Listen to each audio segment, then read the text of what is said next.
Les nouveaux orques et gobs sont de sortie. Les nouveaux orques et gobs sont de sortie. Les nouveaux orques et gobs sont de sortie. Yeah! Ouais, c'est un peu ridicule, je sais.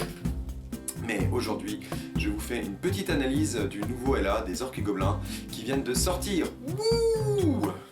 Et donc on fait le commentaire de ce LA sur la belle version française, puisque moi je suis très attaché à la version française. Donc au départ, on voit déjà qu'il y a très peu de catégories, il y a des personnages orques, des personnages gobelins, des montures orques, des montures gobelines, les unités de base, les unités spéciales, et basta. Donc une armée quand même globalement, au premier abord, assez simple à mettre en place. Quelques subtilités tout de même, je vais en parler maintenant. En fait, il va y avoir des règles qui vont changer suivant la nature de notre général. En fait, dans ce livre, il y a 3 façons de faire des armées. On peut soit faire une armée plutôt axée sur les gobelins, soit une armée plutôt axée sur les orques, soit une armée plutôt mixte. Donc, suivant les choix qu'on va faire en début de conception, de liste, on va avoir des limitations qui changent ou des règles qui changent. Donc ça, j'y viendrai au fur et à mesure. Petite anecdote, on retrouve la petite phrase qui avait disparu au passage latex de ce livre. Les gobelins n'ont pas été blessés durant la création de ce livre, enfin pas trop. Petite phrase qui n'était que dans le livre des orques et donc on retrouve à nouveau uniquement dans ce livre. Donc on va passer tout de suite aux règles spéciales, les règles spécifiques de l'armée, et la première, ça commence bien par Baston, un nom de règle qui nous plaît bien. C'est l'ancien cri de guerre. Bon, globalement, on retrouve à peu près les mêmes effets, surtout si notre général est un orc. Je vous explique, donc déjà pour activer cet effet, il faut que le général soit encore en vie et non en fuite, et donc le général hurle baston. Et donc tous les alliés y gagnent plus 1 en mouvement simple, plus 2 en valeur de marche forcée. Donc ça c'est comme avant. Par contre, si votre général c'est un seigneur de guerre orc, ça se passe ici, ou un chaman orc, toutes les unités alliées, constituées entièrement de figurines avec c'est nous qu'on tape les plus forts, gagnent maximisé portée de charge. Alors la règle c'est nous qu'on tape les plus forts, c'est une règle qui va à tous les orcs. En fait chaque orc a tout ce qui est affilié aux orcs en fait a cette règle là. Donc tout ce qui est affilié orc va se retrouver en jet maximisé pour leur portée de charge. Par contre, si le général est un démagogue gobelin ou un féticheur gobelin, donc forcément si on part sur une armée plutôt gobeline, toutes les unités alliées constituées entièrement de figurines avec ça faisait partie du plan, et qui ne sont pas engagées au combat, gagnent troupes légères et perdent capture. Donc le ça faisait partie du plan, cette règle-là, c'est une règle qui est liée aux gobelins. Donc tout ce qui est affilié gobelin va avoir cette règle. Et donc, tout ce qui n'est pas engagé en combat, ça va gagner donc troupes légères, donc beaucoup de mouvements, ça perd capture. Alors attention au moment où on va utiliser cette règle, parce que pour certains scénarios, ça peut être compliqué de perdre capture jusqu'à la fin du tour, donc si vous teniez un objectif, faut quand même faire attention. Bon, à part ça, peut-être que c'est une règle qui sera peut-être un petit peu remaniée par la suite, c'est une version alpha, donc forcément il risque d'y avoir encore des changements, mais du coup on voit que ça crée quand même beaucoup de mobilité pour une armée plutôt avec des gobelins.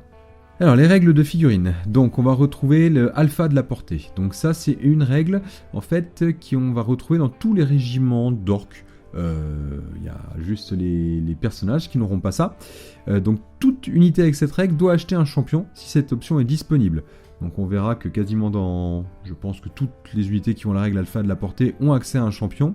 On verra justement que le coût est gratuit, donc il est déjà inclus dans le coût de l'unité. Donc très simple. Un champion avec alpha de la portée, qu'est-ce qu'il va avoir ? Il va avoir 1 point de vie supplémentaire. Donc on va avoir des mini-héros à 2 points de vie. Il va avoir plus 1 en valeur d'attaque, sachant qu'un champion il a déjà 2 attaques de base. Donc on va se retrouver avec un champion qui va avoir 3 attaques et 2 points de vie. Donc des mini-héros. La discipline passe à 7. Il gagne une arme lourde. Et le champion qui a la règle alpha de la portée, il peut choisir une arme de corps à corps autre que celle des figurines ordinaires de l'unité. Donc si le gars il veut taper avec les mêmes règles que son régiment, il le peut, mais s'il veut taper avec sa grosse arme lourde, il le peut aussi. Donc je trouve ça assez cool comme règle d'avoir justement ce champion qui est un petit peu différent des champions habituels, qui n'a pas de surcoût supplémentaire. Et puis du coup, qui n'a pas de surcoût d'ailleurs, parce que surcoût supplémentaire, je pense que c'est un peu un pléonasme. Enfin bref, et qui du coup, va être un choix un choix intéressant d'avoir accès à une arme lourde, ça peut toujours être sympa. Après on a 2 règles particulières, là ça faisait partie du plan et c'est nous qu'on tape les plus forts. Donc la règle ça faisait partie du plan qui est liée plutôt aux gobelins et la règle c'est nous qu'on tape les plus forts qui est plutôt liée aux orques. Donc le ça faisait partie du plan, qu'est-ce que ça fait?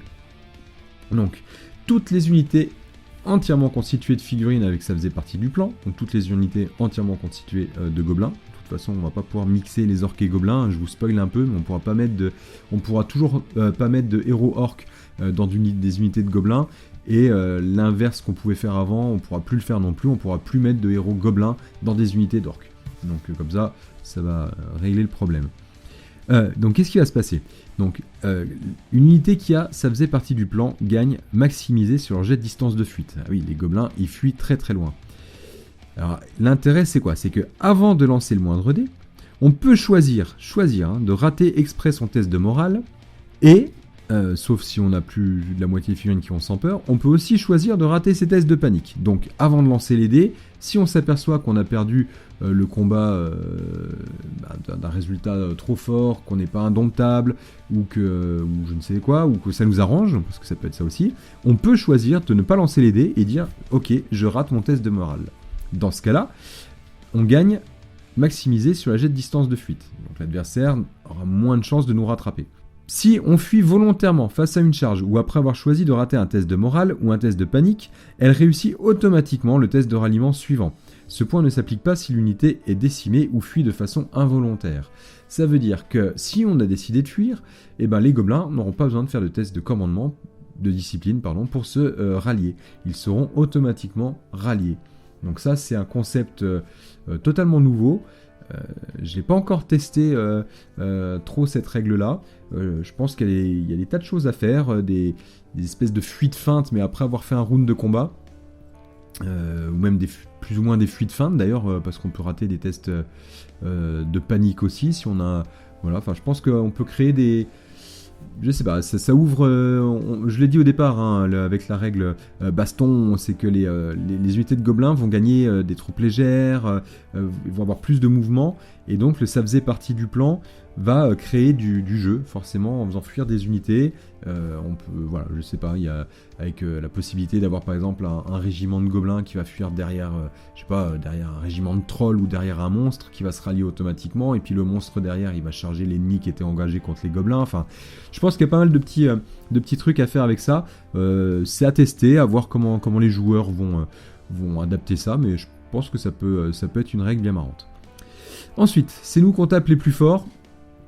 Donc là, les éléments de figurine sans harnacher, en gros c'est la règle de tous les orques, ils gagnent plus 1 en valeur d'attaque tant que les conditions suivantes sont remplies. Alors, il faut que l'unité de la figurine contienne au moins une unité ordinaire, une figurine ordinaire, et il faut qu'il y ait une autre figurine avec cette règle dans une autre unité alliée engagée au combat sur le même champ de bataille. Peu importe où. En gros, s'il y a 2 unités d'orques qui sont au combat, les orques ils disent non, chaque unité dit c'est nous qu'on est les plus forts, et en fait ils gagnent tous plus une attaque. Donc ça c'est assez nouveau, cette possibilité aussi d'avoir des orques qui vont avoir plus d'attaques qu'habituellement. Donc voilà, je pense que voilà, c'est une règle très très intéressante, c'est mon point de vue, je pense que vraiment c'est une règle qui est très très forte. Donc là il va falloir vraiment essayer de faire des charges combinées d'orques, et je l'avoue, moi j'aurais plutôt tendance, à la première lecture, à partir sur des armées vraiment avec beaucoup d'unités orques pour justement bénéficier au maximum de cette règle. Maintenant, depuis que j'ai relu, parce que j'ai fait quelques parties en tant que playtester, et depuis que j'ai relu le livre, il y a quand même aussi les armées full gobelins qui m'attirent. Mais bon, là on va pouvoir enfin tester tout ça de façon un peu plus officielle. Alors, nouvelle règle, chef de tribu. Alors ça c'est très important. Il y a 2 règles supplémentaires, là c'est le chef de tribu et le darmu. Donc le chef de tribu, si le général est un chef de tribu, donc ça c'est un orc en fait, appliquez les modifications suivantes à la création de la liste d'armées. C'est ce que je vous disais au préambule, c'est que du coup, si quand je sélectionne mon général est un général orc et que je lui paye l'amélioration chef de tribu, dans ce cas-là je pars sur une armée d'orcs. Je ne pourrais mettre que 10% de mes points d'armée aux unités qui ont la règle, ça faisait partie du plan. En gros, 10% de gobelins, 450 points à 4500, rien de plus. Et Par contre, toutes les limitations 0x unité par armée ou 0 fig unité par armée des règles des orques, ceux qui ont la règle c'est nous qu'on tape les plus forts, elles sont en général doublées. Exemple, si à un moment donné il y a une unité qui a marqué en limitation 0,1 et entre parenthèses CDT comme chef de tribu 0,2 unités par armée, et ben ça signifie que dans une armée mixte on pourra mettre qu'un seul exemplaire de cette unité, alors que dans une armée d'orques on pourra doubler du coup le nombre d'unités. Donc là aussi ça offre pas mal de possibilités au niveau des conceptions de listes. Je vais passer la règle crapahuteur flippant parce que vous avez exactement la même règle pour le Darmu, qui est si le général est un Darmu, appliquez les modifications suivantes à la création de liste d'armée. En gros là je dis je fais une armée de gobelins, je mets maximum 10% des points d'armée pour les unités d'orques, puisque c'est les orques qui ont la règle, c'est nous qu'on tape les plus forts, et la limite 0x passe à si vous avez un 0,1 D 0,2, et bah du coup le D comme Darmu vous dit bah l'unité vous pouvez en mettre qu'une par armée, elle est doublée. Donc en gros c'est là où il y a 3 livres en un seul et je trouve que c'est excellent parce que du coup on peut faire des tas de variations de listes, sachant que c'est un livre qui est toujours autant fourni qui est toujours très fourni on va dire en nombre d'unités différentes. Et donc du coup, soit je me fais une armée mixte, mais je vais avoir plus de limitations, soit je fais une armée que d'orques, et donc je vais pouvoir mettre plein d'unités affiliées aux orques, soit je fais une armée de gobelins, et je vais pouvoir mettre plein d'unités affiliées aux gobelins. Donc ça, on verra après le détail dans les différentes unités. Une règle, le crapahuteur flippant. Donc ça, c'est les montures gobelins, principalement, les montures de gobelins. En fait, avant vous aviez des loups et des araignées, et ben là maintenant il va y avoir, on va le voir, des bestioles et des crapahuteurs flippants. Donc les crapahuteurs flippants gagnent mouvement spectral et les montures gagnent attaque empoisonnée. Donc en gros c'est les anciennes araignées. Mascotte adorée, j'adore cette règle, je suis un grand fan des morveux, et donc c'est la règle des morveux. En fait les figurines sans mascotte adorée, mais avec ça faisait partie du plan où c'est nous qu'on tape le plus fort, en gros les orques et les gobelins, ils gagnent la haine contre toute unité ennemie en contact d'une ou plusieurs figurines avec mascotte adorée. C'est-à-dire que si l'adversaire il tape sur nos morveux, et bah du coup les orques et les gobelins ils sont pas contents, ils gagnent la haine, et bah c'est toujours un petit bonus intéressant, et je pense que là aussi on va revoir un peu plus de morveux sur la table rien que pour ça, avoir ce petit bonus de haine, c'est quand même pas mal du tout. Les attributs d'attaque, alors ça c'est complètement nouveau aussi, ce sont les armes grossières. Les armes grossières, je vous le dis tout de suite aussi, c'est l'équipement des orques sauvages. Donc en fait les orques sauvages ils vont avoir accès aux armes habituelles, les lances, les paires d'armes et tout ça, sauf que globalement ça ne va marcher que pendant la première manche de corps à corps. C'est-à-dire que on applique les règles suivantes après la première manche de combat, jusqu'à ce que la figurine ne soit plus engagée.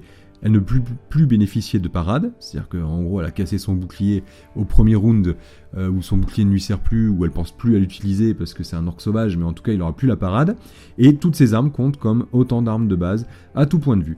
C'est-à-dire que sa paire d'armes devient une arme de base, sa lance devient une arme de base. Donc les orcs sauvages, on va le dire, qui étaient quand même surjoués avec l'ancien livre par rapport aux orques normaux, du coup vont avoir cette petite difficulté à compenser là sur l'équipement, où voilà, c'est un petit peu différent quoi. Et enfin, on va arriver, vous voyez, sort héréditaire, on a une dernière règle qui est une attaque spéciale, force de destruction X, pardon. Alors, la force de destruction X, ça c'est un petit peu l'ancien effet des boulets fous ou des les équipes de démolition Niark. Là c'est pareil, admettons vous avez force de destruction 2d6, et ben ça veut dire que votre bonhomme, quand il va toucher une unité, il va faire 2d de 6 touches de sa force et de sa PA. Sauf que par rapport à avant, c'est un one shot. Globalement, comment ça va se passer? Je vais déplacer, on va aller voir un peu plus loin, hein, les boulets fous et qui restent sur socle rond, et les équipes de démolition qui restent sur socle rond aussi.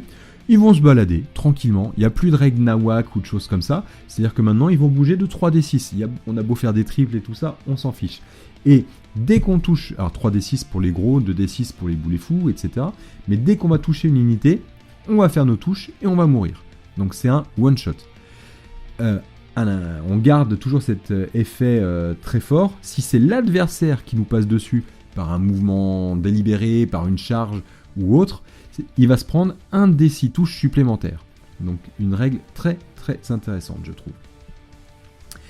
Passons maintenant au sort héréditaire. Alors le sort héréditaire, en fait, il s'appelle Ruse et Fureur parce qu'il a 2 effets. J'aime beaucoup aussi parce que du coup, suivant ce qu'il est lancé par un chaman orc ou un féticheur gobelin, et ben du coup, on n'aura pas le même effet.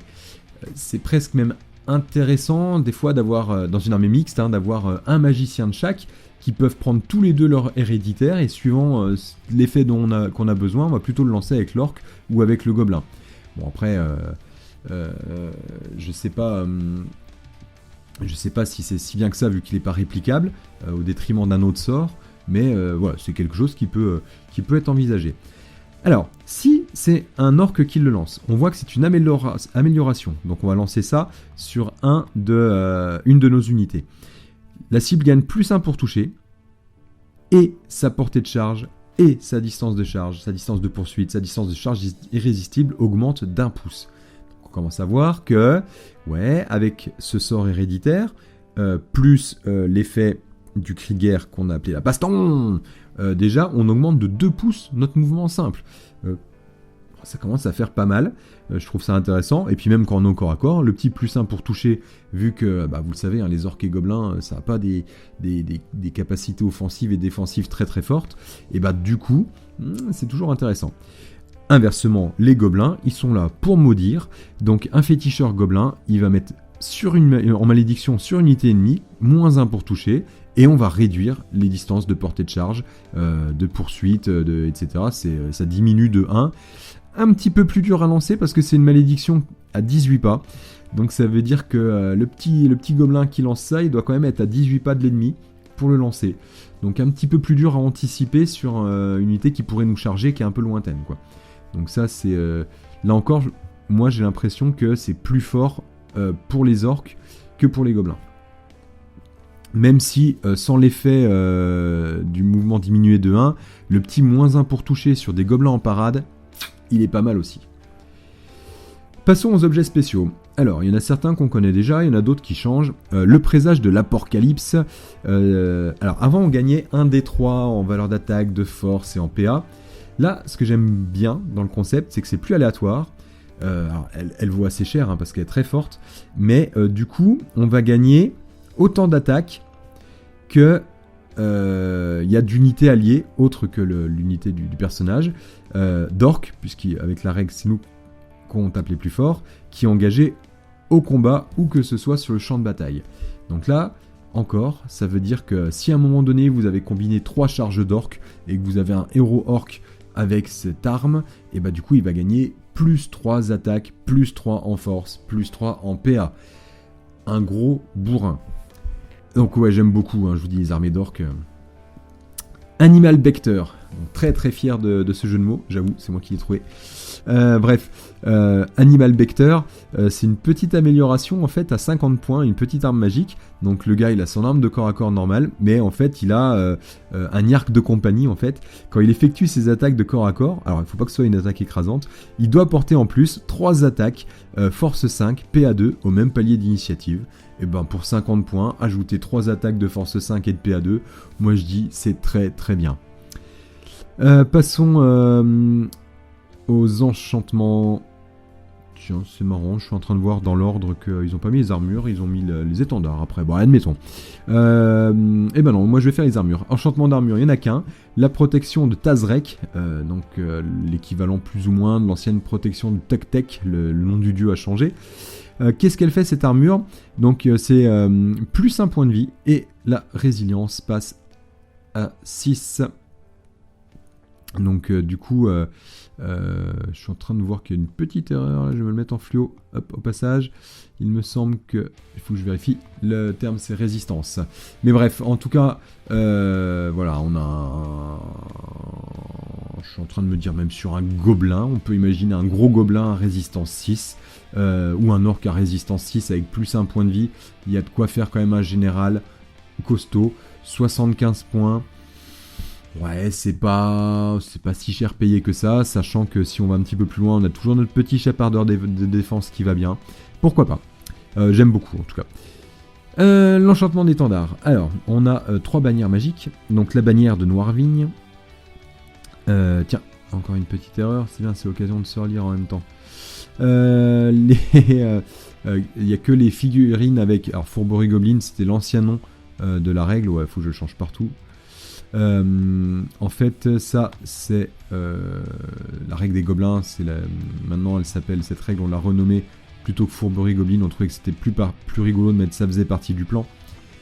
Donc, mais on a oublié de changer dans les objets spéciaux.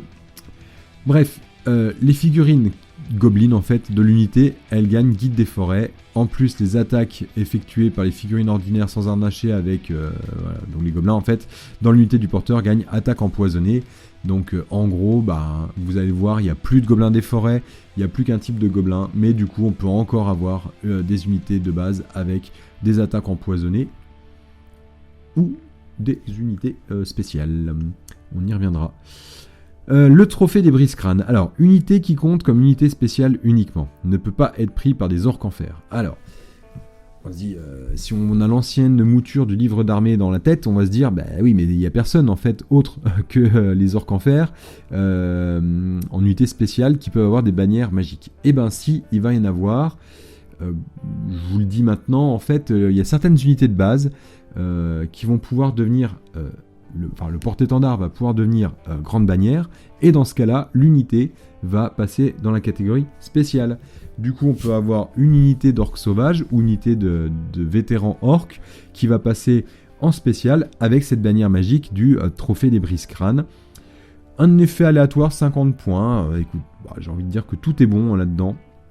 On lance un des 3, on voit ce qui se passe au début de chaque manche. Soit on sera perturbant, soit on aura le coup fatal, soit on aura les réflexes foudroyants. Moi j'ai envie de dire que ça peut être, c'est toujours sympa à prendre, soit un petit +1 pour toucher, soit un petit -1 pour être touché. Coup fatal, ça va pas tout le temps être utile, c'est peut-être l'effet peut-être un petit peu moins... voilà, ça va dépendre contre quoi on tombe. On tombe contre une unité très, très armurée, on est trop content d'avoir ça. On tombe contre du démon, on trouve que c'est pas terrible, quoi. Donc 50 points à voir. Après, je suis pas hyper fan des unités de base. Grande bannière en spécial. Bon, ça demande peut-être encore un petit peu de test, mais voilà. C'est que mon point de vue, encore une fois.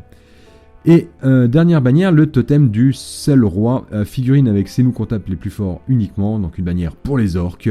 Et donc au fin de la règle, ses nous comptables les plus forts, l'unité du porteur se comporte toujours comme s'il y avait une autre unité alliée avec ses nous comptables les plus forts engagés au combat sur le champ de bataille. Donc si vous avez suivi ce que j'ai raconté, ça veut dire que ils bénéficieront de la règle, ses nous comptables les plus forts, pour avoir le +1 en valeur d'attaque. Donc même dans une unité mixte avec une seule unité d'orque, oups, je suis allé un peu loin, avec une seule unité d'orque, et c'est super intéressant parce que du coup les orques de l'unité auront toujours 2 attaques. Imaginez des orques en fer avec 2 attaques, ouais, ça commence à parler, quoi. Ouais, j'en rêve de cette armée. Je rêvais d'une règle comme ça, et puis 40 points, quoi. 40, je pense que celle-là, on va beaucoup la voir. Je suis pas sûr qu'elle reste à 40 points dans les versions Alpha 2, etc. Si on repasse aux artefacts, je vais commencer par les classiques. Le chapardeur de défense, vous le connaissez, 40 points. On pique l'armure du gars qui nous tape dessus. Très simple, très efficace. 40 points, c'est donné. Voilà, c'est toujours utile. Le crâne fétiche a un tout petit peu changé. Avant, il apportait des marqueurs voiles en fonction des nombres d'unités qu'on avait au corps à corps, moins le nombre d'unités qui étaient en fuite, et avec un nombre compris entre 0 et 3. Là, actuellement, je ne vois pas de maximum. Alors, sachant que je peux pas avoir non plus 15 000 marqueurs voiles de côté, que je vais être obligé d'en virer à la phase de magie. Mais quand même, une unité...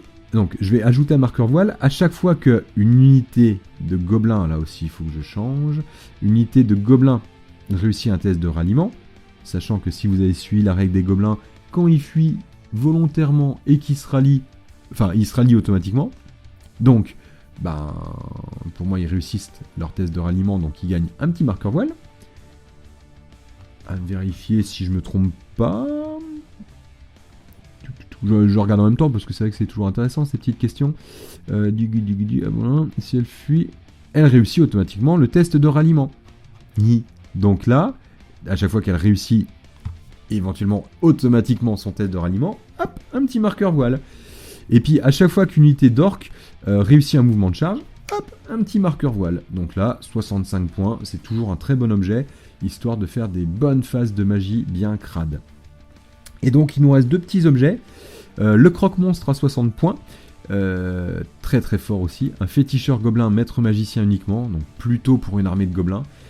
Pour une armée de gobelins, le lanceur en objet de sort, il lance invocation totémique. Allez hop, la petite bête totémique en objet de sort pour le gobelin. Je prends à 60 points tous les jours. La potion Goga, très fun, dominant, on peut en avoir 0,3 par armée. Il n'y a que les petits magiciens et les héros qui peuvent l'avoir. On va voir qu'il y a d'autres types de personnages après. Mais quand même, usage unique peut être activé au début de n'importe quelle phase de mêlée. Jusqu'à la fin du tour de joueur, l'unité du porteur gagne instable et sans peur.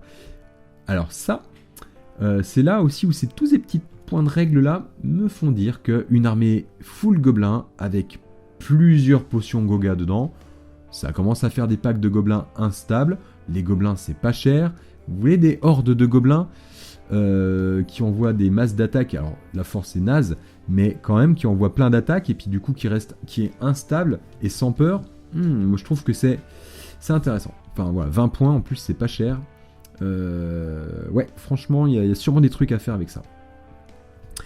On retrouve après l'organisation d'armée classique, personnages, base, spéciale, rien à redire. Les personnages. Alors, seigneur de guerre orc, comme vous le voyez, 0,2 dans une armée mixte, et si je prends un chef de tribu, donc une armée orc, je peux aller mettre jusqu'à 3 big boss orc. Tiens, j'ai nouveau ça. Du coup, les petits orcs, ils ont maintenant minimisé sur test de morale, test de panique, test de peur. Alors, il n'y a pas tout, pour les reformations, ça reste des gros bourrins. Quand ils ont commencé de fuir, aïe aïe aïe, c'est compliqué, puisque si vous remarquez bien, le seigneur orc n'a que 8 de discipline. D'accord, il n'y a plus de discipline à 9. On reste du coup assez sensible à l'évocation. Les blasts de l'évocation ou les choses liées à la discipline, les cris de Terrorgeist, qui s'appellent plus les Terrorgeist, pardon, les cris de terreur hurlante. Excusez-moi, des fois j'ai le vieux jargon warhammerien qui ressort. Mais voilà, donc on reste très sensible à ce genre d'effets, les effets sur le commandement. Mais on a quand même minimisé test de morale, test de panique, test de peur. En même temps, les orques, c'est né pour la baston. Et du coup, une fois qu'ils sont au combat, moi je trouve pas ça déconnant qu'ils y restent comme des gros bourrins. Donc test de morale, test de panique, test de peur, c'est parti. Bon après, au niveau des caracs, c'est assez classique. 3 points de vie, off def 6, résistance 5, force 5, 4 attaques, PA 2, agilité 4. Voilà. Alors, vous voyez la petite amélioration chef de tribu, là, c'est 10 points. Donc c'est pas non plus hyper cher.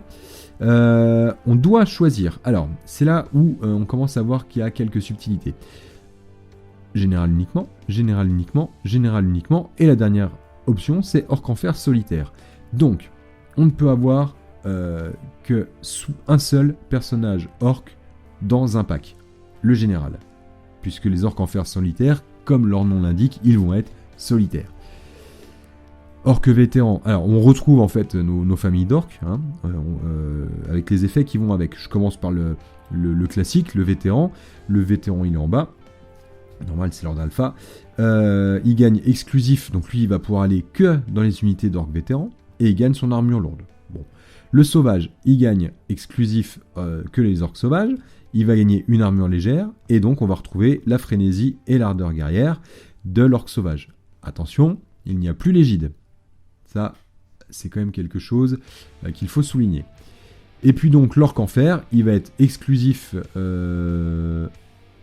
Ah, il y a un petit problème de virgule ici. Ah, oui, je fais bien de leur lire en même temps que... En même temps, il y a un petit problème de virgule. Il va gagner exclusif, il va pouvoir rejoindre que 2 types d'unités, les chars orc en fer ou les orcs en fer. Maître d'armes comme avant, et une armure de plate. Donc ça ressemble comme avant. Et donc, qu'est-ce qu'il a en plus, notre orc en fer solitaire? Parce qu'on voit que ça coûte quand même assez cher de le passer solitaire. Et ben, le petit mec là, il va être exclusif, donc solitaire, tout seul, maître d'armes, comme un orc en fer, pas un meneur, ça peut pas être le général, et il va être surtout tenace. Donc, vous allez avoir un petit mec, par exemple sur sanglier, on va appeler ici des grognards, qui va être tenace. Ouais, il y a moyen de se faire un truc un petit peu bourrin, avec la petite hache de l'apocalypse, un petit mec qui charge tout seul avec des petits copains aussi engagés au corps à corps, et vas-y que je te rajoute des attaques.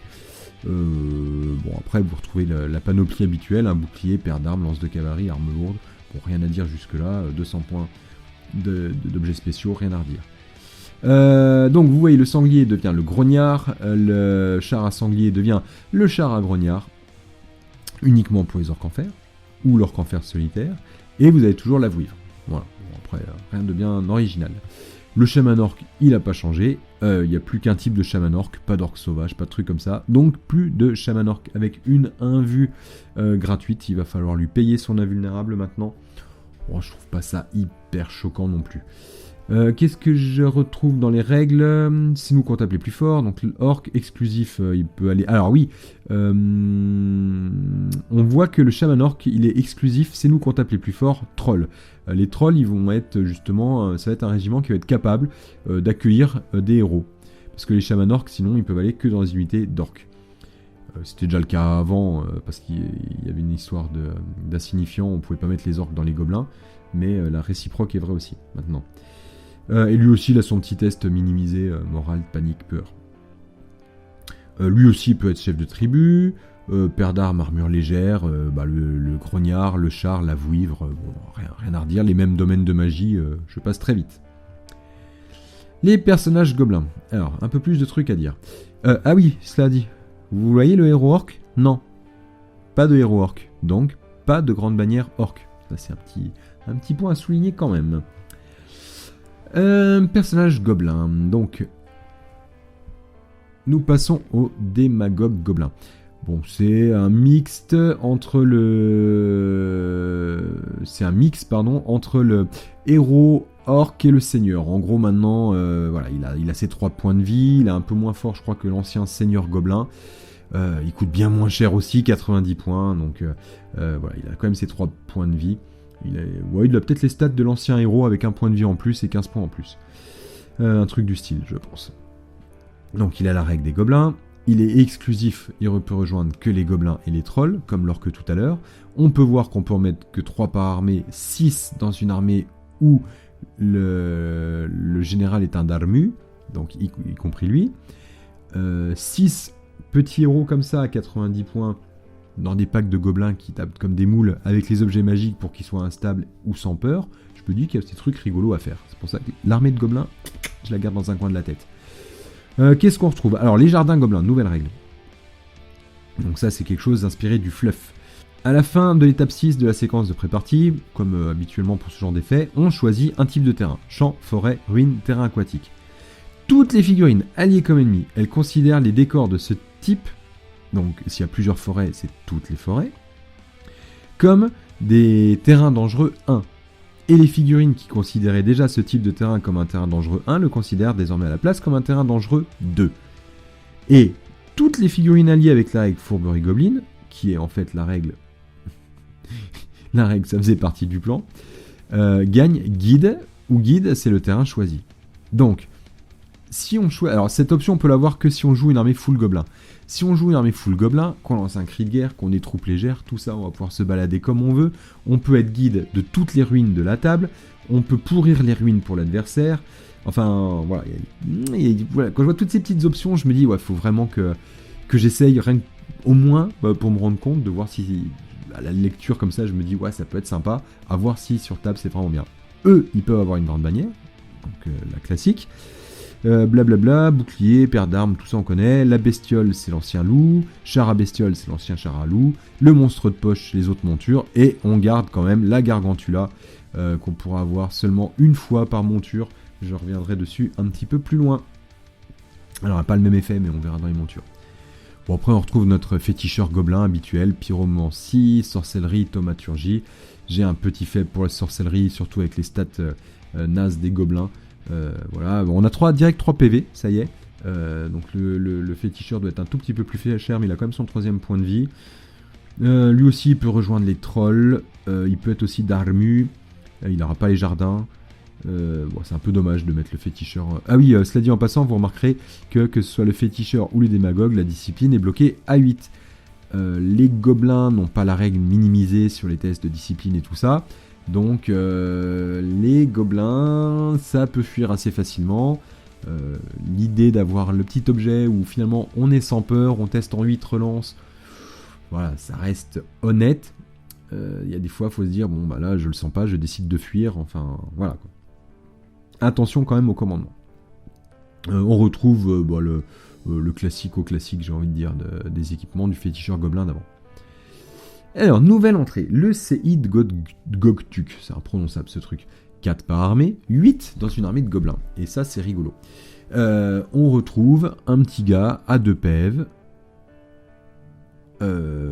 avec 2 attaques, off 4, force 4, PA 2 quand même, pour de la force 4, en paire d'armes. Donc il a sa 3ème attaque, il passe à off 5. Le petit gars, il est perturbant, il est en armure légère.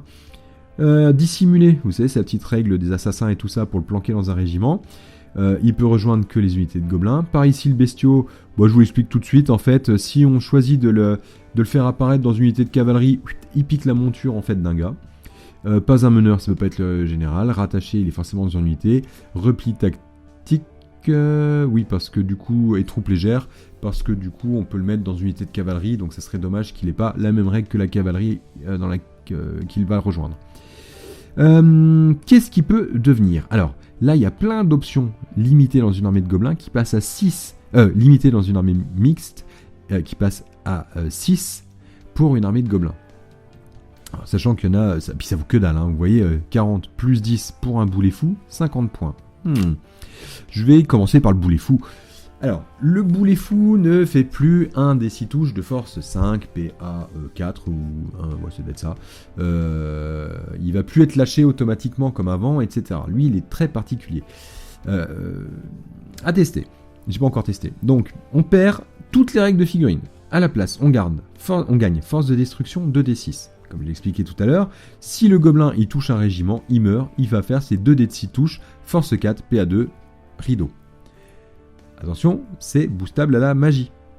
C'est-à-dire que si je lui mets un éveiller la bête, ça passe à 2d de 6 touches, force 5, PA3. Intéressant. Insignifiant, mouvement aléatoire 2d6, il se balade de 2d6 comme avant, plus d'histoire de double, plus rien. Personnage, j'ai pas trop saisi pourquoi. Il y a sûrement un intérêt à avoir mis cette règle là. Là comme ça à froid je vois pas. Et sans peur. Bon. Son socle on remplace par un disque de 25 mm de diamètre, donc pas de souci. Il doit être déployé au moyen des règles déploiement spécial, donc c'est celles qui suivent. Au début de n'importe quel tour de joueur, on peut choisir une unité de gobelin ou de néophyte Gokuk. Donc ça j'y arrive après. Allié non en fuite. Donc pas la cavalerie là, hein, juste des gobelins ou des néophytes. On met le boulet fou à 6 pas de l'unité choisie. Donc genre, haha, je me suis mis devant toi, charge-moi. Et à plus de 1 pas de tout terrain infranchissable et de toute autre unité. Si à la fin du 4ème tour de jeu on l'a pas déployé, elle compte comme perte. Mais ça veut dire que l'adversaire, si on lui fout... Alors déjà, on n'est pas limité, on est limité à 6, d'accord, par armée. À un moment donné, vous voulez que votre régiment il soit pas chargé, et ben vous allez mettre 6 boulets fous devant. Le gars, s'il vient, par boulet fou qui va écraser, il va se prendre 3 des 6 touches force 4 PA2. Bon, je pense pas que ce soit ultime de mettre les 6 au même endroit. Et quand je vois ça, je me dis, oh punaise, l'armée de gobelins, il y a des trucs à faire. Bon, après, j'ai pas envie de mettre que des boulets fous parce que les autres options sont intéressantes aussi. Prenons le chasseur de tête par exemple. Donc, tous les éléments de figurine sans la règle harnachée gagnent attaque empoisonnée, tir en marche forcée, des armes de jet et 3 tirs. Donc ça veut dire que le gars est par ici bestiaux, il peut prendre sa monture, mais le petit gars chasseur des têtes, il va se retrouver dans une unité pour harceler, et il va quand même pouvoir envoyer 3 tirs empoisonnés, il va avoir des attaques empoisonnées, ouais, un petit chasseur, c'est toujours intéressant, je pense, dans un pack, ou même dans un pack à pied, toujours intéressant aussi à mon avis. Le rétière, j'aime beaucoup aussi. Pour chaque rétière à leur contact, les unités ennemies subissent une pénalité de -1 en agilité et -1 en PA jusqu'à une pénalité maximale de -2 chacune. Allez, boum, je te mets moins d'agilité, moins de PA pour te taper avant. ou pour espérer avoir une sauvegarde. Bon, c'est pas forcément le plus ultime parce que, enfin, quoique le moins 1 en agilité, quand on commence à faire des charges combinées, on est content de taper en premier souvent. On n'a pas une bonne agilité chez les orques, donc à voir. Là encore, combiner la sorcellerie, il y a plein de trucs, il y a des choses à faire. Et sadique. Les éléments de figurine sans la règle harnachée gagnent ardeur guerrière, haine et une arme lourde. Donc là c'est pareil, vous voulez vous faire un régiment de gobelins qui tabassent, et ben vous allez vous faire un premier rang avec plusieurs sadiques qui valent donc 40 points, hein, puisque je paye le séide à 40 points et le sadique est gratuit. Et du coup je vais envoyer 3 pains, off 5, force 4, ardeur guerrière, force 6, ardeur guerrière, haine, arme avec l'arme lourde, la force 6, PA 2 et 2, 4, PA 4. Ouais, pour un petit gobelin, ouais, ça tabasse pas mal. Sachant que, ah oui, j'avais dit, en fait, je peux en mettre 8 max, donc ouais, je peux même me mettre 6 boulets fous et puis 2 chasseurs de tête, quoi. Ou alors, enfin voilà, il y a plein de trucs à faire. Franchement, avec les séides, dans une armée, je pense que ça a vraiment son intérêt dans une armée de gobelins. Mais voilà, c'est pour ça, je vous dis, il y a sûrement des choses à faire.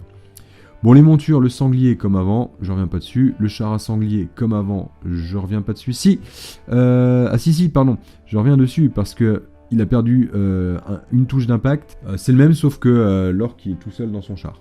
Voilà. Et il fait plus qu'un D6 de touche d'impact. La vouivre. Ouais, la vouivre, c'est globalement la même. Elle a gagné une attaque. Perdu le crochet venimeux. Je sais pas, la vouivre. Je sais pas. Après, elles sont pas très chères, hein, encore. Les vouivres pour c'est 160 points, hein, c'est pas très cher.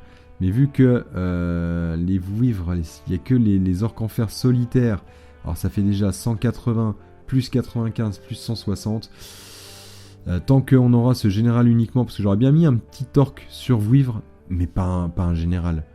Donc, je sais pas. Je suis pas sûr. Bah, c'est peut-être encore un truc à retravailler, la vouivre. On verra l'évolution. Les montures gobelines, bestiole, l'ancien loup. Ah, plus que 8, 16 de mouvement. Fini les gros mouvements. Gagne une petite attaque. Bon, c'est anecdotique, mais voilà, pourquoi pas. Char à bestiole, perd un point de mouvement aussi. Lui, il a toujours son 1d6 plus 1. Le profil ne change pas. Donc, à part qu'il n'y a plus les gobelins dedans. Donc, c'est pareil, maintenant, les chars à héros, il n'y a plus que les héros dedans. Monstre de poche, c'est là-dedans où on va avoir toutes les anciennes araignées, niarques, tout ce que vous voulez. On a une monture qui se défend, qui est assez classique, 3 PV, ça changera rien. Les héros ont 3 PV maintenant, donc oui, ça changera rien. 4 attaques off 4, force 5, PA2, harnaché, il n'y a plus de figurines qui volent, moi j'aime bien les niarques qui volaient. Araignée chasseuse pour 10 points. Pour qu'elle gagne Crapahuter flippant et que la taille du socle passe à 50-50, donc qu'on puisse encore jouer l'ancienne araignée. Bon, voilà. Et enfin, la Gargantula, une monture par armée, une seule Gargantula, 3 figurines de taille gigantesque par armée. On verra qu'il y a d'autres possibilités pour sortir les figurines de Gargantula. Donc c'est la règle Crapahuter flippant. Alors le profil a changé, donc il faut quand même s'y attarder. Crapahuter flippant. Plus que 7 points de vie. En du 6, par contre, elle gagne 6 attaques force 6. Parce que avant, du coup, la Gargantula peinait avec ses attaques force 5. Maintenant, elle n'a plus 8 attaques, elle en a plus que 6. Elle a plus 8 points de vie, elle en a plus que 7. L'off et la def ont un petit peu baissé. Par contre, on est passé à force 6, à PA3. On a toujours 8 gobelins, vous remarquerez en passage que les gobelins ont plus que force 2, donc avec la lance de cavalerie il passe à force 4, c'est l'équivalent des anciens gobelins qui avaient force 3 avec une lance légère. Ça sera moins bien au deuxième round d'un combat. Bon, évidemment, la grande perte c'est le tenace. Bon, après, je pense que ça reste une monture intéressante. On a vu qu'un héros ça coûtait que dalle, la 90 points, 380, bon c'est pour un général. Ouais, bon 380 pour un maître magicien, c'est vrai qu'avant le maître magicien il avait une invue, on n'en voyait déjà pas beaucoup. Je sais pas, j'ai du mal à savoir. Bon après ça fait quand même un général à 7 points de vie, hein. Donc pourquoi pas. Et du coup avec un commandement qui peut rayonner, commandement 8 qui rayonne à 18 pas, ouais, il y a toujours des bons côtés, hein. À voir là encore, à tester, c'est une version alpha, les coûts risquent d'évoluer encore, enfin c'est sûr, les coûts évolueront, les règles évolueront, à voir comment ça va être joué, comment ça, je sais pas, c'est pas ce qui me, là aujourd'hui c'est pas ce qui me tente le plus, quand j'ai mon armée de gobelins en tête, je vois pas un gros mec sur Gargantula dedans, j'ai plutôt d'autres options, comme j'en ai déjà parlé, les petits héros rigolos, et j'ai plein d'autres trucs qui arrivent après que vous verrez bien. Voilà. On en a terminé pour la moitié des catégories, en fait, les personnages orques avec leur monture et les personnages gobelins avec leur monture. Il ne reste plus que les unités de base et les unités spéciales. Il y a encore pas mal de choix, hein. On va être là encore un petit moment ensemble. Alors, en unité de base, donc on retrouve les gobelins, 120 points, 4 points, c'est pas cher, mais ça l'est peut-être encore un petit peu trop, je m'explique. Avant, le gobelin était à 5 points avec un bouclier gratuit. Là, le bouclier vaut 1 point. C'était pareil, c'était 120 points les 20, mais ils avaient quand même force 3. Bon. Ok, il n'y avait que les gobelins des cavernes qui avaient AJ3. Là, on a directement l'armure légère. Ouais, je sais pas. Je trouve que... ouais, je sais pas. Je trouve que c'est peut-être encore un petit peu cher pour du gobelin. Bon, après, l'idée, c'est de mettre des héros, je sais pas. L'avantage, en fait, ça faisait partie du plan, j'ai du mal à voir encore comment ça va s'enchaîner. La fuite délibérée, le ralliement automatique, c'est vrai que ça, c'est un autre avantage. Pourquoi pas, faut voir ce que ça donne. C'est pareil, les coups, les règles vont évoluer. On retrouve l'équipement assez classique. La lance et le bouclier est gratuit, par contre. Donc une grosse horde de gobelins. Force 2, PA 2 en réception de charge. Soit dans une armée mixte avec un petit boost de chamanisme, soit avec un petit boost de sorcellerie. Tiens, je te blesse sur du 4, j'ai que force 2, mais je m'en fous, je te blesse sur du 4. La relance blessée, des trucs comme ça. Il y a des trucs, je sais pas, il y a des trucs à faire. Le bouclier, bon voilà, la parade quand on a CCDF2, c'est juste excellent. Et puis les arcs sans figurine avec un arc ou une arbalète. On verra qu'il y a encore des arbalètes. Pourquoi pas, on peut faire encore des régiments d'archers. Bon, sinon, rien de spécial. Les saccageurs, donc c'est une petite nouveauté plus ou moins, en fait, c'est la cavalerie, qu'on rejoue en redirection. Avant, on pouvait en mettre par 5 en unité spéciale, et à partir de 8, c'était dans la base. Et ben maintenant, c'est directement par 8 dans la base. Point. Je crois qu'on en voyait quand même très peu, juste par 5. On voit que la limitation, elle est de 0,3 pour une armée mixte, 0,4 pour une armée de gobelins. La grosse nouveauté, c'est ça, capture. C'est-à-dire que à la base, les saccageurs gobelins, les gobelins montés, donc sur leur bestiole, qui a quand même 2 attaques, la bestiole, va du coup être capture. Mouvement 8-16, ok, discipline 6. Très difficile la discipline 6 quand même, mais capture. 170 points, 8 gugus capture, ouais. Armure légère, 1 d'armure. Bon, pourquoi pas. Je suis en train de constater qu'ils ne peuvent pas avoir de bouclier. Si, pardon. En fait, ils doivent prendre une seule. Je me disais, ils doivent prendre mais un seul choix. Donc, soit on les joue du coup en unité de capture. Donc, lance de cavalerie bouclier. C'est moi qui apprends à lire. Lance de cavalerie bouclier. Donc là, on va être en 3 plus d'armure pour du gobelin. En 4 plus d'armure, pardon. Pour du gobelin, c'est waouh. Et lance de cavalerie, on va être en force 4 en charge. Donc c'est pas non plus complètement naze. Soit on va les jouer en arc et espion. Donc arc et espion. Espion c'est là. Donc on va gagner avant-garde, repli tactique, troupe légère, mais on perd capture. En gros c'est là où on va les jouer en redirection. On peut toujours les jouer en crapahuteur flippant pour avoir le mouvement spectral et crapahuteur. Il y a une autre règle. Et attaque empoisonnée, les attaques empoisonnées. Avec 2 attaques, pourquoi pas, faut essayer. On changera pas le mouvement, hein. Avant il y avait c'est toujours cette histoire de mouvement de loup et d'araignée qui était différente. Là, ça change rien. Champion musicien porte-étendard. Bon, rien de spécial, le porte-étendard ne peut pas être pris par unité avec espion. Bon, un choix intéressant. C'est pas cher quoi. On peut en mettre jusqu'à 25 figues aussi. Cela dit, on peut faire des grosses unités de saccageurs gobelins. Les orques sauvages. Alors, les orques sauvages, on l'a déjà expliqué. Alors, justement, c'est l'occasion de voir que les orques, avant, ils avaient une règle qui leur donnait plus en force au premier round d'un combat. C'est fini. C'est moins bien pour les héros, c'est moins bien pour les orques en fer, on va le voir après. C'est mieux pour la base, puisque maintenant, les orques de base ont directement force 4, là où ils étaient en force 4, en force 3 avant, et 4 tant qu'ils étaient indomptables ou au premier round d'un combat. Qu'est-ce qu'on va avoir? Le alpha de la portée, donc le gros champion. Le c'est nous qu'on tape les plus forts, la règle des orques. Frénésie, minimiser quand même morale, peur, panique. Alors par contre les tests de frénésie c'est à balle. Ça va être plus dur de freiner les charges d'orques sauvages. Ardeur guerrière, ils ont les armes grossières comme j'ai déjà expliqué, mais ils ont directement la lance et la paire d'armes. On peut plus en faire des petits régiments de 20, ça sera 25 minimum. On peut monter jusqu'à 50. Lance, paire d'armes. C'est vrai que c'était souvent payé, moi je les jouais souvent comme ça, par 20 en lance-paire d'armes.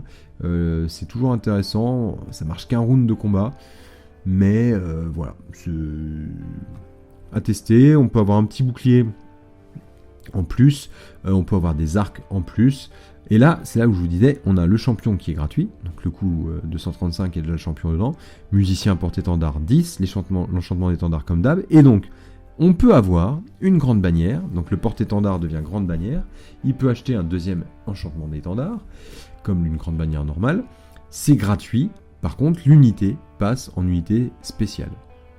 Et donc du coup, je pense qu'une unité spéciale comme ça, avec un étendard magique, va aller chercher, il est où? Mon totem des brise-crânes, pour être perturbant, coup fatal ou réflexe foudroyant, histoire d'avoir un régiment qui tabasse un peu plus. Bon, c'est pas ce qui me tente le plus en tant que grande bannière dans une armée d'orques. Ça reste CCDF2, ça reste plutôt mou. Enfin, c'est pas complètement mou, c'est pas le gobelin non plus. Ça reste milieu, on va dire. Voilà, ça reste bien. De là à faire une grosse unité qu'on va payer super cher, qu'on va mettre en unité spéciale, il y a tellement d'autres choix en unité spéciale, pas sûr qu'on en voit beaucoup. Mais ça a le mérite d'exister. Maraudeurs orques sauvages, c'est les mêmes, mais montés. Qu'est-ce qu'ils ont? Les mêmes règles, les mêmes stats. Ils ont lance légère, paire d'armes, ils ont direct les deux. Le sanglier, on l'a déjà dit, le plus en force, tout comme d'hab. Il n'y a plus de bonus, il y avait des charges dévastatrices pour les orques sauvages sur sanglier, c'est fini. C'est quand même, il n'y a plus les gîtes du tout. Les orques sauvages, c'est un petit peu les grands perdants de cette version par rapport à la version d'avant, mais ils ont tellement été surjoués que voilà, il faut trouver le point d'équilibre entre le trop fort ou le très avantageux de la version précédente et peut-être un petit peu en dessous de la version actuelle, même si ça reste un choix intéressant. Les orques vétérans. Donc, on retrouve l'alpha de la portée, capture, gna. Je vais pas dire, on avait aussi la grande bannière, eux c'est pareil, ils peuvent avoir aussi leur grande bannière. Minimiser morale, etc. Ils ont tous minimisé morale, panique, peur, donc ça tout va bien. Qu'est-ce qu'ils ont ces orques vétérans? Ce sont les mêmes que les orques normaux avant, les orques orques communs, ouais, je cherchais le terme. Alors non, oui, pardon, c'est mieux que... Oui, c'est à peu près c'est l'équivalent de nos anciens brise-crânes. C'est l'équivalent de nos anciens brise-crânes, en un peu plus cher, en un point de discipline en moins. Mais oui, c'est exactement les mêmes stats que les anciens brise-crânes finalement, les orques vétérans. Moi je trouve que c'est un choix de base très intéressant, parce que du coup on est en 9 def 4, force 4, résistance 4, armure légère. On peut avoir un bouclier, si on veut miser sur de la parade, un peu plus d'armure. On peut avoir la paire d'armes, un seul choix, mais on peut avoir ou la paire d'armes ou la lance. Toujours des choix intéressants. On peut avoir des arcs en plus. Si nous qu'on tape les plus forts, on peut gagner une attaque. Avec la petite bannière qui va bien, on peut l'avoir automatiquement. J'ai minimisé sur les tests. Même en unité de capture, à 20 gugus tout seul dans un coin. Moi je dis discipline 6 minimisée. Ça peut faire le job. Voilà. Donc franchement, j'aime beaucoup. J'irai pas jusqu'à leur payer une grande bannière pour qui passe en spécial, je pense pas quand même. En grosse horde, ça peut être sympa aussi, avec un gros orc vétéran dedans, encore plus, ou pas, je sais pas. C'est une très bonne unité de base pour moi, ça aussi. Bah pour le coup, je vais plutôt aller chercher des orques vétérans que des orques sauvages. Même si, en fait, pour 5 points de plus, là, on a 5 Gugus, 5 points de moins, on a 5 Gugus en plus. Ouais, je sais pas. À voir. Unité spéciale. Alors, vous voyez, la base, c'était très très rapide. Hein, au final, 3 unités d'orques, 2 unités de gobelins. Voilà. Unité spéciale. Donc, on retrouve les orques vétérans montés. Donc, un petit peu l'équivalent des brise-crânes sur sanglier. Ils ont la lance de cavalerie. Alors, il n'y a plus de maraudeurs, des brise-crânes orques sauvages. Donc ça, c'est fini. Ça sera directement des orques sauvages de base. Il n'y a pas d'orques vétérans montés non plus en unité de base. Donc, c'est directement l'unité spéciale. Choix intéressant aussi, puisque en armure, on est en armure légère 5, 4, 3. On est en 3 plus d'armure. C'est déjà pas mal. C'est pas très cher, on l'a encore. C'est intéressant. Et eux, par contre, la grande bannière est payante, mais comme c'est déjà une unité spéciale, pourquoi pas imaginer une armée de cavalerie avec une cavalier grande bannière, ça peut être rigolo aussi. Bon, mon coup de cœur, évidemment, qu'est-ce qu'il faut que je dise de plus? Rien de plus. Mon coup de cœur va sur les orques en fer. Déception, ils perdent l'armure de plate, ils ont qu'une armure lourde bouclier. Ça reste un régiment très fort. Alors, autre déception, ça reste un très bon régiment, mais ils sont un petit peu en dessous, puisque avant ils avaient force 4 de base, ils gagnaient force 5 au premier round d'un combat, donc là on va être à force 4. Ils gagnent un petit point de PA, donc ça c'est pas déconnant du tout. Ils perdent l'armure de plate, le coût est plus cher, 50 points de plus pour les 15 premiers par rapport à l'ancienne version. Alors, qu'est-ce qu'ils gagnent par contre? Tenace et minimiser toujours sur les tests de morale. Donc là par contre, ça ne fuira pas.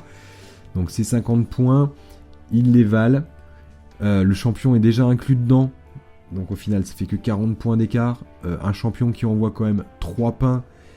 3 pains d'orque noir à l'arme lourde. Ouais, ça fait pas rire. Orque en fer, pour moi, ça reste un choix très très bon. 2 unités, 3 dans une armée d'orques. Voilà, un gros pack d'orques en fer, tenace, en minimisé, grande bannière. Ouais, il y a moyen de faire quelque chose de bien costaud, quoi.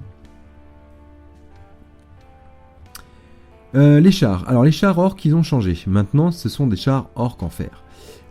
Du coup, ils valent plus cher. On peut faire des unités de 2 chars, ce qui est complètement nouveau. Même dans mes parties playtest, j'avais pas ça. 0,2 unités par armée, 0,2 figues par armée qu'on peut améliorer si on joue une armée full orc.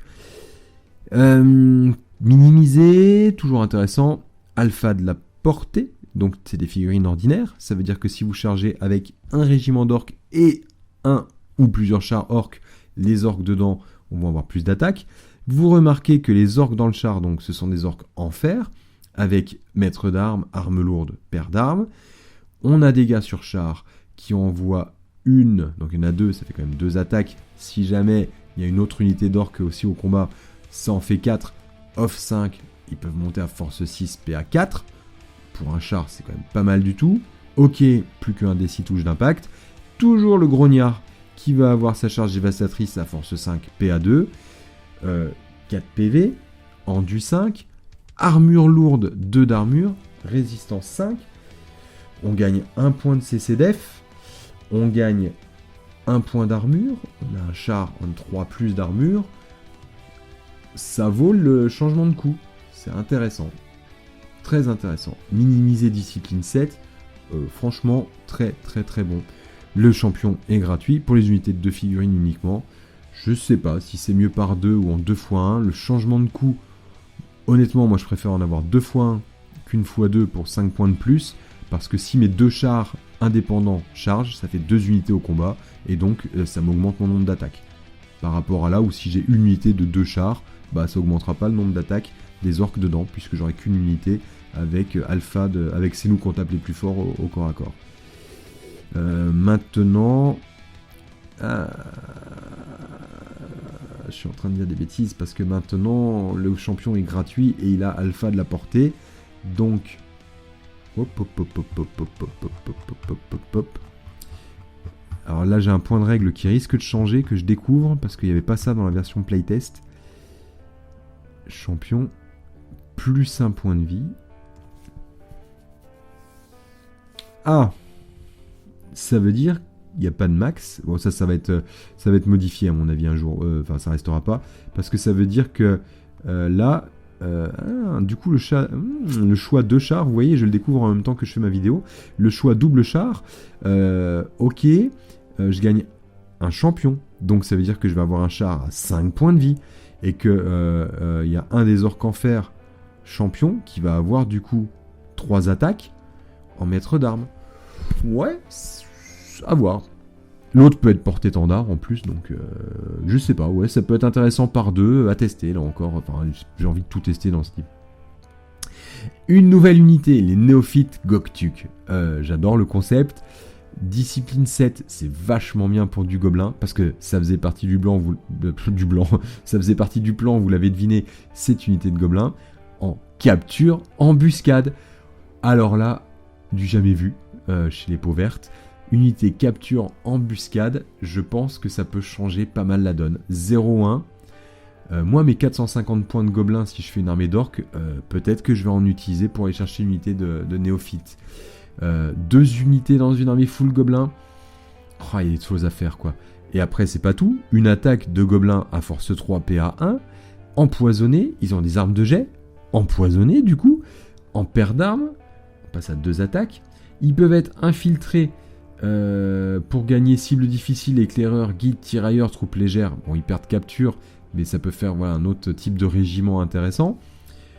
Champion musicien, j'aime beaucoup, beaucoup.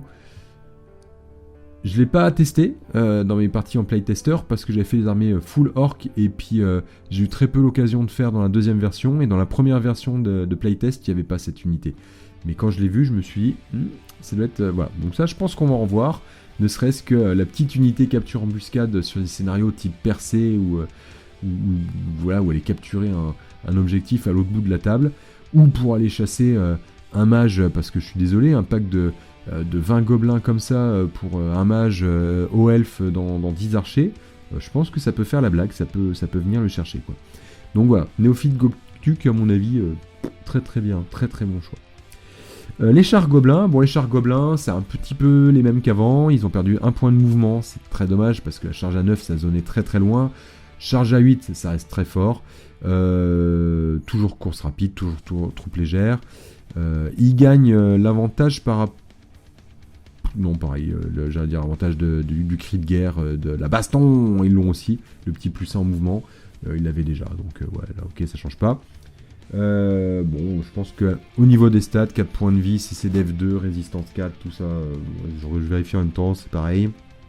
Il y a toujours les arcs, les lances de cave, avant c'était des lances légères, mais du coup on était bloqué à force 4 en charge, on est toujours à force 4 en charge. Les 2 bestioles qui ont 2 attaques chacun, on gagne 2 attaques de bestioles, qui sont mieux que les attaques de gobelins, au deuxième round d'un combat. Il y a toujours les touches d'impact, voilà, c'est le même choix qu'avant, c'est cool. Le fait qu'ils puissent, quand on voit qu'on a perdu un combat, on fuit, on se rallie, il y a sûrement des petites blagues à faire avec ça. Les morveux, mes petits morveux, donc évidemment mascotte adorée, hein, donc si j'engage des morveux au corps à corps, ou si plutôt l'adversaire engage des morveux au corps à corps, mes autres unités auront la haine tant que l'adversaire est en contact des morveux, donc ça, très très bien, un petit redirecteur. Il y a toujours plein de points de vie, cibles difficiles. Bon, ils ont perdu leurs armes de jet qui servent à rien, donc non, ouais, c'est à peu près le même stat qu'avant.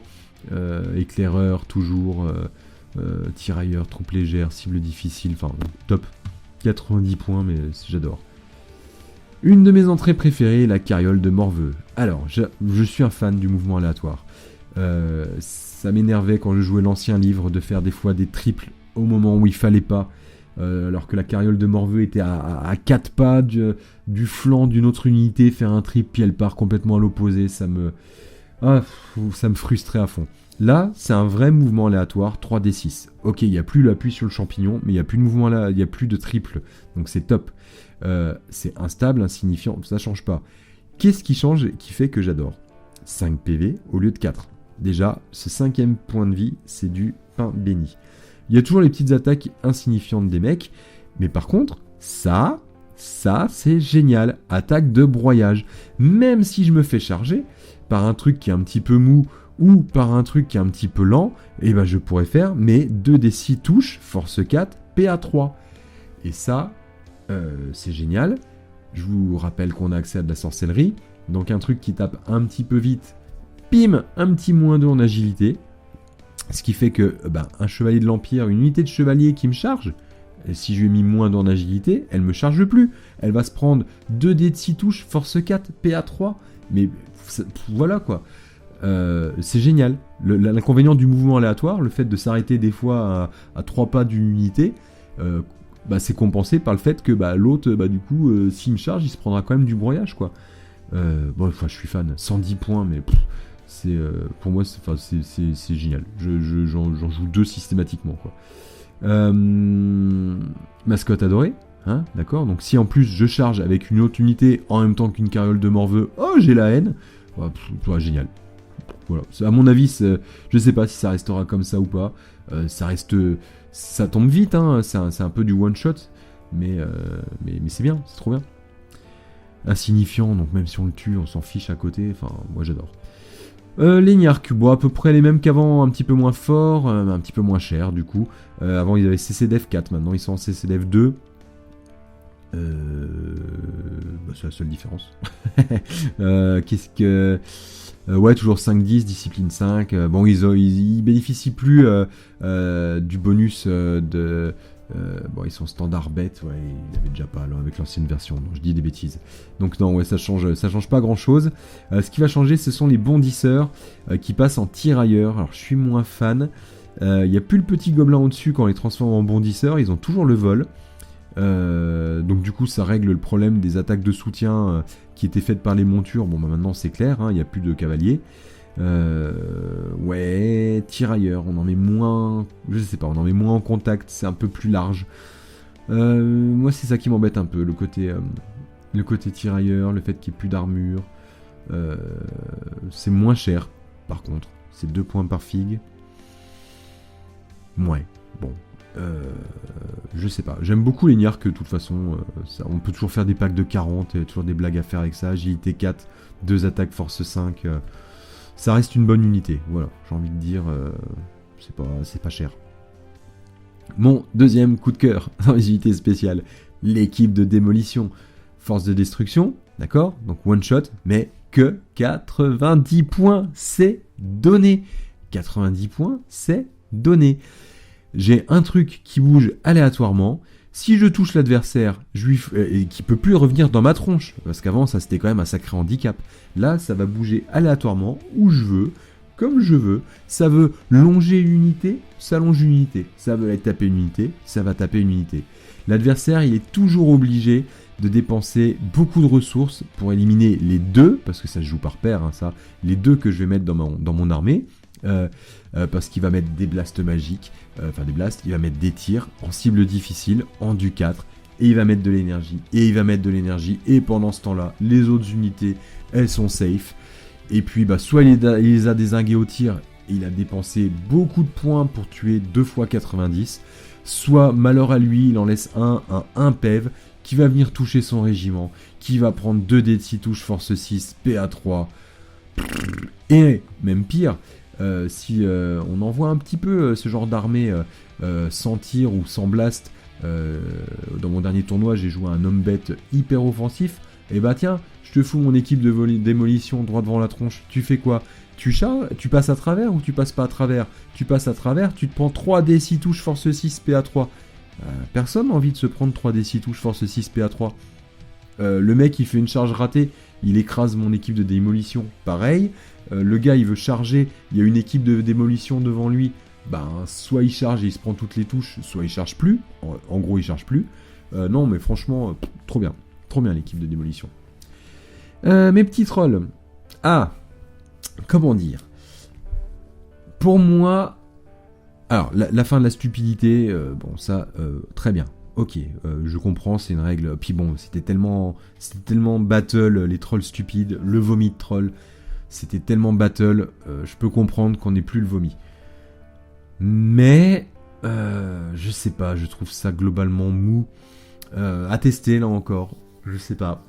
Peut-être dans une armée de gobelins, du coup, parce que une fois qu'on a fait des grosses bases en gobelins, on peut se permettre de mettre des trolls. Ok, ils sont sans peur, ok, ils ont leur régène, mais discipline 6, ils ont pas la règle des gobelins. Ouais, ouais, je vais perdre les combats. Je vois pas quand je peux gagner un combat avec des trolls. Ça me paraît très compliqué. Donc quand je vais perdre des combats de 1 ou 2 à discipline 6, mais je vais jamais tenir. Mouvement 4, 12. Alors ok, 12 en marche forcée, c'est bien, mais à 4, je vais jamais charger un adversaire. Je suis de l'infanterie, 4 plus 2D. Je trouve ça naze. En fait, c'est très tanky parce qu'ils sont passés à résistance 5 et ils ont quand même leur fortitude. 3 points de vie, ok. C'est très tanky. Mais pour un régiment qui tank, discipline 6, s'il n'y a pas la nounou à côté avec une discipline décente, sachant que discipline 8, ouais, il n'y a pas de jet minimisé, alors peut-être en mettant un héros dedans, mais il peut être ciblé. J'ai du mal, j'ai du mal à voir comment les articuler pour qu'ils soient puissants. Il faut qu'il y ait toujours cette nounou à côté, donc du général orc, du chaman gobelin, du chaman orc.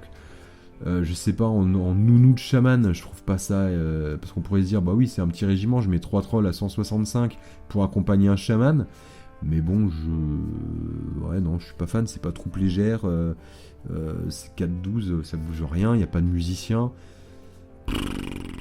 2 attaques force 5, un piétoche force 5, ouais, je sais pas, moi ça me fait pas rêver.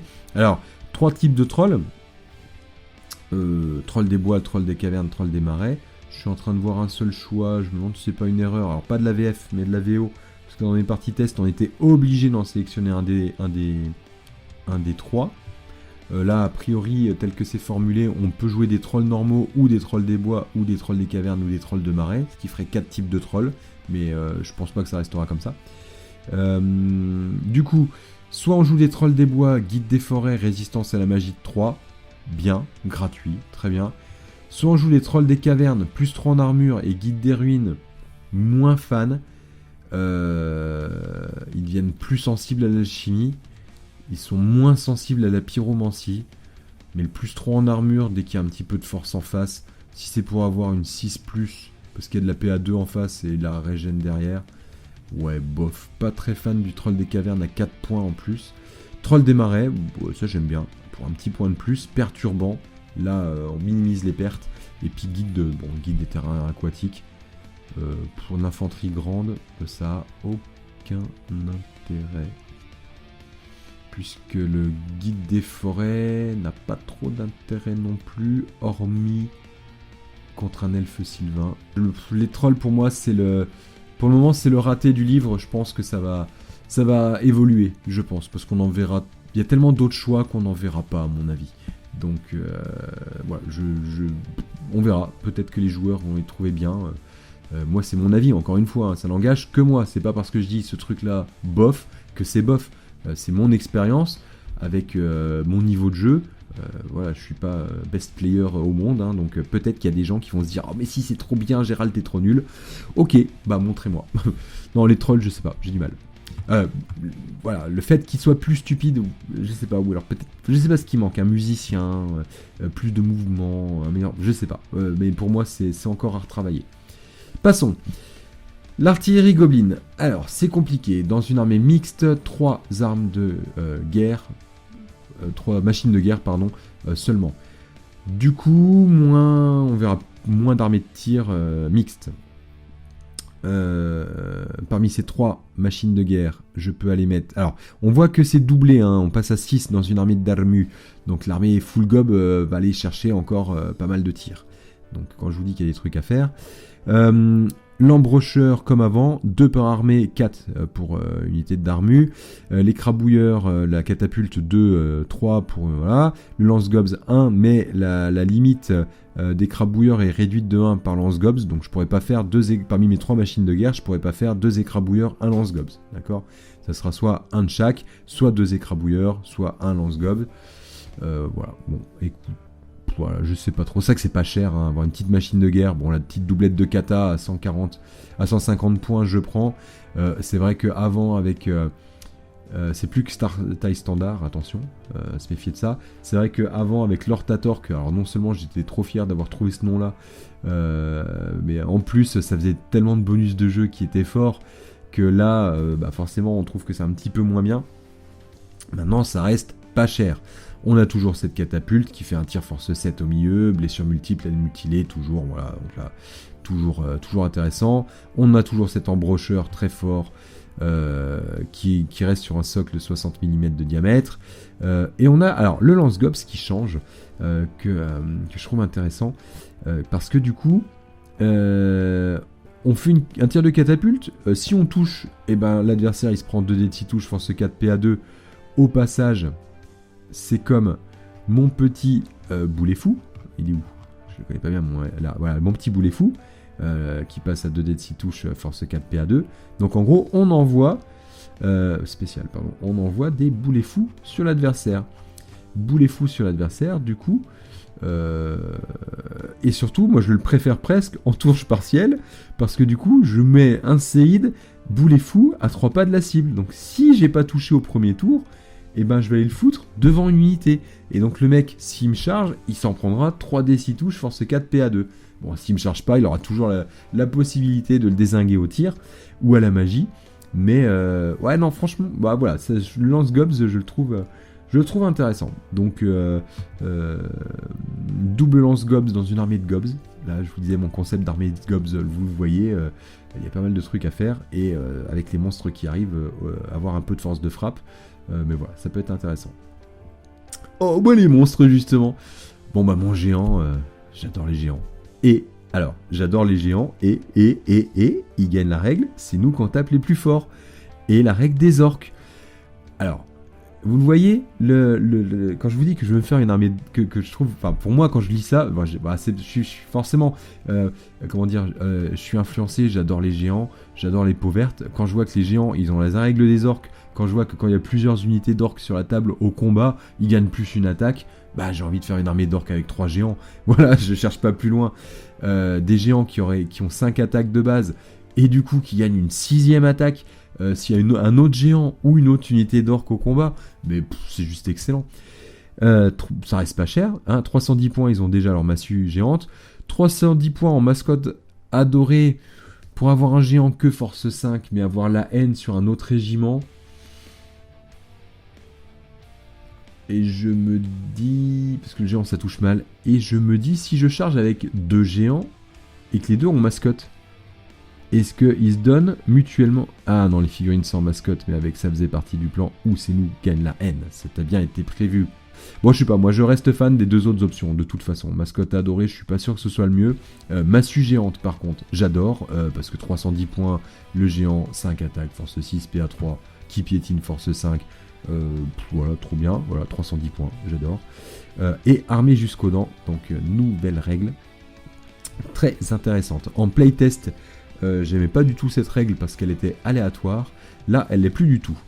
Le géant, il gagne une armure légère, 5 plus d'armure, ok, c'est anecdotique. Par contre, il gagne maître d'armes, et au début de chaque manche de combat pendant laquelle la figurine est au combat, décidément, je regarde s'il y a 12 pas autour, j'ai quelqu'un équipé d'une arme lourde, des orques en fer par exemple, ou des champions, je vous signale que les champions ont une arme lourde, champion orc, d'une paire d'armes, ou des orques, ou d'un bouclier. La figurine gagne l'équipement correspondant jusqu'à la fin de la manche de combat.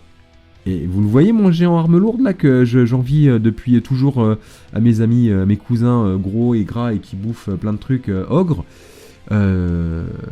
Oui, on le voit, que ce n'est plus une exclusivité, nos amis à peau verte, mes poupounets d'amour vont pouvoir enfin bénéficier de géants armes lourdes à condition qu'il y ait des mecs en armes lourdes à côté. Orc en fer, égale arme lourde, égale géant à 12 pas, égale plus d'attaque. Bon voilà, ma combo elle est faite. Non, mais j'adore, de toute façon j'ai toujours adoré les géants, là je garde... Je mets 15 000 cœurs là-dessus. Voilà. Donc moi je vais sûrement jouer des géants armés jusqu'aux dents ou par souci d'économie, des géants, et à un moment donné, pour voir des géants complètement seuls sur des flancs, des géants en massue géante, parce que voilà, 2 géants en massue géante qui chargent à 2 endroits différents, ou 3 géants qui chargent en massue géante qui chargent la même unité, et ils ont déjà tous 6 attaques de base, force 6 PA3, plus tous les PF qu'ils vont perdre, enfin voilà quoi. Non mais voilà, enfin les géants... Et ce petit minimisé, test de morale, test de panique, test de peur, mais qu'est-ce qui fait plaisir? Le géant qui a perdu le combat comme un gros noob, en minimisé à 8, je suis désolé, il tient, hein. Même s'il a perdu de 2 ou 3, minimisé à 6, c'est pas déconnant. Voilà, le géant, valeur sûre. Alors, nouvelle bestiole, le monstre gardien. Alors, c'est là où on va pouvoir faire les anciennes Gargantula. Je vous le montre, la Gargantula, elle est là. C'est quand on va prendre l'amélioration Mastoc. Alors, regardons pas pour le moment les améliorations. Je peux en mettre qu'une par armée, 2 par armée quand je joue des gobelins. 3 figurines gigantesques dans une armée de gobelins. Ce n'est pas la même limitation que la Gargantula. Je peux voir un intérêt à avoir un général sur Gargantula avec 2 monstres gardiens où les joueurs vont aller chercher leur collection de Gargantula pour sortir 3 grosses araignées, éventuellement. En dehors de ça, qu'est-ce qui se passe? On a un monstre, 5 points de vie, endu 6. Bon, un petit point d'armure, inutile. Ça faisait partie du plan sans peur, discipline 6. Si on voit à un moment donné qu'on a perdu un combat, on peut choisir de fuir. On est bête, donc on fuit déjà à 2d de 6 maximisé. Avec la règle, ça faisait partie du plan, on va fuir à 2d6 doublement maximisé. Donc on va lancer 4d, on va prendre les meilleurs. Donc il y a des chances pour qu'on fuit loin, que l'adversaire ne nous rattrape pas, et donc qu'on se rallie auto. Pourquoi pas 4 petits gobelins en lance de cavalerie et arc. Ça fait toujours plaisir, on prend. La bestiole en elle-même envoie quand même 6 pains, off 3, force 6, PA3, à l'agilité 4. Quand même des attaques force 6, PA3, 285 points, sans amélioration, on est moins cher qu'un géant, on a direct l'équivalent de la massue géante, puisqu'on a on a 5 attaques force 6 PA3. Là on a une 6ème attaque. Ok, on a moins de PEV. On a quand même la résistance. On a un socle un poil plus gros. On est en socle de char, 50 par 100. Ouais. On a des petites attaques de gobelins qui peuvent faire la blague, des attaques force 4. Il est pas mal du tout ce petit monstre tout nu. Donc dans une armée d'orques, il a sa place. Dans une armée... Alors, il a sa place, attention à la limitation, parce qu'il compte dans les points de gobelins. Dans une armée mixte, il a sa place. Dans mon armée full gobelin, j'en mets 2. Quelles améliorations vais-je choisir? Puisqu'on peut avoir jusqu'à 2 choix. Ces choix peuvent être doublés. Enfin, je veux dire, si je mets 2 monstres gardiens, je peux leur mettre la même combinaison de choix. Il y a pas mal de choix, hein, quand même. Il y a Crapahuteur flippant, qu'on connaît déjà, je vais expliquer les autres après. Donc, empoisonné, pour la monture, hein, donc les 6 attaques, empoisonné, je le refais. Et puis, je passe sur tous les types de terrain. Ok, intéressant. Qu'est-ce que je peux avoir d'autre? Ondulant, 10 points, c'est que dalle. Ça fait quoi? Une petite fortitude et un mouvement aléatoire. Alors, moi qui suis fan des mouvements aléatoires, une armée avec 2 gobelins, avec des monstres en mouvement aléatoire, des équipes de démolition Niark en mouvement aléatoire, des boulets fous en mouvement aléatoire, vous voyez qu'il y a moyen de se faire une armée bien fun là encore. Ok, admettons. Qu'est-ce qu'on a d'autre? Corne acérée. Corne acérée, on gagne frénésie, touche d'impact 1d6. Alors déjà, la combo des deux, pour 30 points, je n'ai plus l'effet de la frénésie, puisque un mouvement aléatoire ne déclare pas de charge. J'obtiens un monstre, mouvement aléatoire, 6 attaques, force 6, qui en plus fait des touches d'impact, force 6. Ouais, bah j'aime bien. Mais rien qu'encore acéré, 305 points, touche d'impact 1d6, force 6, c'est vachement bien. Et puis quand je charge, mine de rien, quand je charge, j'ai agilité 5, donc ouais, j'aime beaucoup ce petit monstre. La carapace balafrée va augmenter mon armure, bon, plus 2 en armure, ouais, je passe à 4 plus d'armure. Ouais, pourquoi pas. Bon, 40 points, je sais pas, j'ai du mal moi avec les...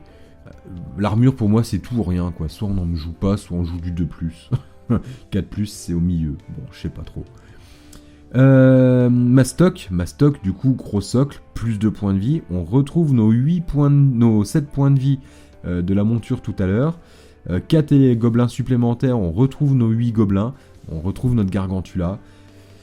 Gargantula qui, du coup, n'a plus 8 attaques, mais passe à force 6, machin. N'a plus, ok, ça 4 plus d'armure, mais peut toujours la revoir en jouant ça.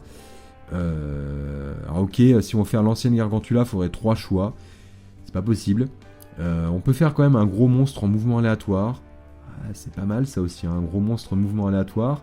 Le Mastoc, c'est quoi? C'est ondulant. Le Mastoc ondulant, intéressant, je trouve. Le Mastoc cornacéré, une Gargantula qui fait de l'impact. Ouais, je sais pas, enfin voilà, il y a plein de choses à faire avec ce monstre. Il me plaît bien, et là, dans une armée de gobelins, le géant est moins intéressant, parce que dans une armée de gobelins, on n'aura pas de... C'est nous qu'on tape les plus forts, et de toute façon, une armée avec un général gobelin d'Armu, on n'aura que 450 points de gobelins pour un format classique, donc du coup, je pourrais pas faire une triplette de géants. Donc, du coup, ouais, les monstres gardiens, il y a des choses à faire. Donc, je pense que là, les joueurs vont s'éclater avec ce monstre. On verra si les coups... Bah, là encore, c'est pareil, c'est une version alpha, ça va forcément évoluer. Mais il y a des choses rigolotes. Et enfin, on va y arriver, elle est longue cette vidéo. Et enfin, on arrive à l'idole des dieux verts. Alors, mon idole des dieux verts, 0,2 par armée. Donc je peux mettre 2 idoles. Une seule si j'ai un Darmu, une seule si j'ai une armée d'orques avec un chef des tribus. On garde la même taille de socle. Il n'y a plus l'option grande bannière, je le spoil tout de suite, plus d'idole GB. Donc, avant d'expliquer l'idole en elle-même, je reviens en arrière. Quelles sont les possibilités de GB dans ce livre? Parce que c'est important le commandement quand même, quand on a un orc et gobelin.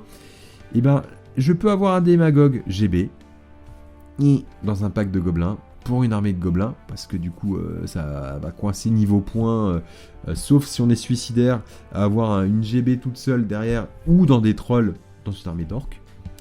Et les autres options de GB, eh ben, c'est les régiments. Donc soit je vais jouer de la base que je transforme en GB, je suis moyennement fan, soit les orques en fer GB, quoi. J'ai peur qu'on en voit quand même beaucoup, ou alors dans les armées mixtes avec un gobelin GB comme avant. Petit bémol, plus de possibilité d'avoir une GB qui rayonne à 18 pas. Ça sera 15 pas max en payant pour un gobelin l'objet magique qui augmente de 3. Dur quand même ça. Mais bon, c'était tellement surjoué que voilà, faut qu'on joue autrement, c'est bien. Ça va changer un peu les habitudes de jeu.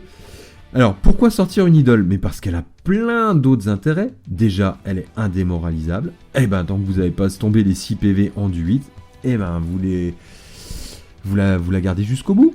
Donc, elle est bien cette idole. Elle est bien. Elle a toujours son attaque écrasante. Elle fait plus d'impact quand elle charge. C'est un petit peu... Ouais, c'était pas... Enfin... Je sais pas. Elle a toujours l'attaque écrasante. Elle piétine toujours à force 6. Toujours gigantesque. Et 2 règles qu'il faut quand même qu'on regarde. 2 règles très intéressantes. La figurine peut lancer Ruse et Fureur, sort héréditaire, comme sort lié.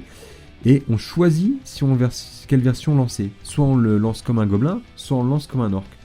Alors ça, c'est très intéressant. Jusqu'à aujourd'hui, dans une armée d'orcs et gobelins, on n'avait que les magiciens qui lançaient les sorts et les objets de sort. On n'avait pas d'unité qui pouvait avoir d'objets de sort. Comme dans plein d'autres armées aujourd'hui. Je pense à l'Empire, je pense aux elfes. Je pense aux guerriers des dieux sombres avec l'hôtel de guerre. Je pense aux totems chez les arts bestiales.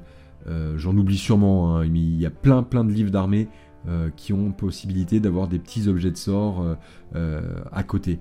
Nous, on n'en avait pas. Et ça, du coup, c'est bien. Ça donne un réel intérêt au sort héréditaire. Je suis en train de penser à une combo...